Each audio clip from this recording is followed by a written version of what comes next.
Intimate area hygiene AKA vaginal hygiene பற்றி தான் இந்த ஷார்ட்ஸில் நீங்கள் பார்க்க போகிறீங்க. Hi, welcome to episode 10 of body care with Nivi. நார்மலாகவே அந்த ஏரியாவில் இச்சிங், இரிட்டேஷன், மைல்டான இன்ஃபெக்ஷன், அதே மாதிரி சில டைம்ஸ் பிம்பிள் இதெல்லாம் ஃபேஸ் பண்ணுறதுக்கான சான்சஸ் இருக்குது. நான் சொல்கிற சில டிப்ஸை நீங்கள் ஃபாலோ பண்ணாலே இது எல்லாத்தையுமே அவாய்ட் பண்ணலாம். ரொம்ப ரொம்ப ரொம்ப இம்பார்ட்டண்டான பாயிண்ட்டு, சென்டட் ப்ராடக்ட்ஸோ மார்க்கெட்டில் இருக்க அந்த இன்டிமேட் ஹைஜீன் வாஷஸோ இல்லை லோஷனோ எதுவுமே உங்களுக்கு தேவை கிடையாது.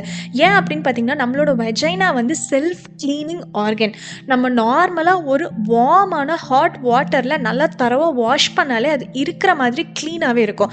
பிகாஸ் நம்ம இன்டிமேட் ஹைஜீன் ப்ராடக்ட்ஸ் எல்லாம் யூஸ் பண்ணும்போது அது குட் பாக்டீரியா அப்படின்ற நமக்கு தேவையான பாக்டீரியாவை டெஸ்ட்ராய் பண்ணுறதுனாலேயே நிறைய ப்ராப்ளம்ஸ் வருது. ஃபர்ஸ்ட் நீங்கள் என்ன பண்ணணும் அப்படின்னா, நான் சொன்ன மாதிரி டெய்லியுமே வார்மான வாட்டரில் நல்லா க்ளீன் பண்ணிக்கோங்க நீங்கள் குளிக்கும் போதெல்லாம். நம்பர் 2, மைல்டான இன்ஃபெக்ஷன் இருக்கிற மாதிரி உங்களுக்கு தெரியுது, லைட்டான ஸ்மெல் இருக்கிற மாதிரி இருக்குது அப்படின்னா நீங்கள் கர்ட் யூஸ் பண்ணி ஒரு 5 மினிட்ஸ் விட்டதுக்கு அப்புறமேட்டு வாஷ் பண்ணலாம். தேர்டு, ரொம்பவே ப்ரீத்தபிளான காட்டன் மெட்டீரியல் இருக்க இன்னர் வியர் யூஸ் பண்ணுங்கள். டைட்டான கிளாத்ஸ் ரொம்ப அது ப்ராப்ளம் பண்ணும். ஃபோர்த்து, பீரியட்ஸ் டைமாக இருக்கீங்க அப்படின்னா எவ்ரி 2 ஹவர்ஸ்க்கு உங்களோட பேடை சேஞ்ச் பண்ணுங்கள். ஸோ தட் உங்களுக்கு அந்த பாக்டீரியா டெவலப்மெண்ட் உங்களோட வெஜைனா அஃபெக்ட் ஆகாமல் இருக்கும். Fifth but most important point, எப்போவுமே அந்த ஏரியா ட்ரையாக இருக்கிற மாதிரி பார்த்துக்கோங்க.